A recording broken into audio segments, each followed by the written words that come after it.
میں ایک جگہ اسلام آباد میں تھا ابھی، تو ایک ٹاک کر رہا تھا، تو ایک بچی، وہی بات ہم نا ایسے لگا دیتے ہیں نا فتوے، ایک بچی، نوجوان بچی، وہ کہتی ہے، اس نے سوال پوچھا، اس نے کہا کہ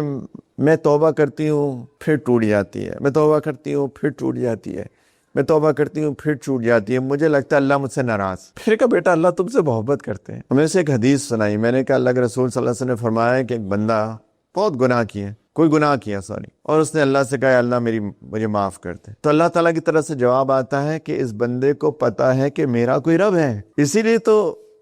اس کی ندامت ہے اور مجھ سے معافی مانگ رہا ہے، ورنہ کیوں مانگے گا؟ تو اللہ فرماتے ہیں میں نے اسے معاف کیا۔ وہ بندہ وہی غلطی دوبارہ کرتا ہے، پھر کہتا ہے اللہ یار اے میرے رب مجھے معاف کر دے، تو اللہ تعالیٰ فرماتے ہیں کہ پھر وہی، اس بندے کو پتا ہے کہ میرا کوئی رب ہے، اسی لیے تو اس کو احساس ہے، اسی لیے تو مجھ سے معافی مانگ رہا ہے، اس کو میں نے معاف کیا۔ تیسری دفعہ وہی گناہ کرتا ہے، اللہ مجھے معاف کر دے، اللہ فرماتے ہیں اس کو پتا ہے اس کا کوئی رب ہے جو مغفرت بھی کرتا ہے اور معاف بھی کرتا ہے، مغفرت بھی کرتا ہے اور رحمت بھی کرتا ہے، اس کو میں نے معاف کیا۔ اللہ فرماتے ہیں جتنی دفعہ یہ غلطی کر لے، ایز لانگ ایز اس کو احساس ہو مجھ سے معافی مانگے، میں ہمیشہ اس کو معاف کروں گا۔ ما غرک بربک الکریم، تمہیں تمہارے کریم رب سے کس چیز نے دھوکے میں ڈالا ہے؟ عجیب بات ہے، ہماری زندگیاں دیکھیں،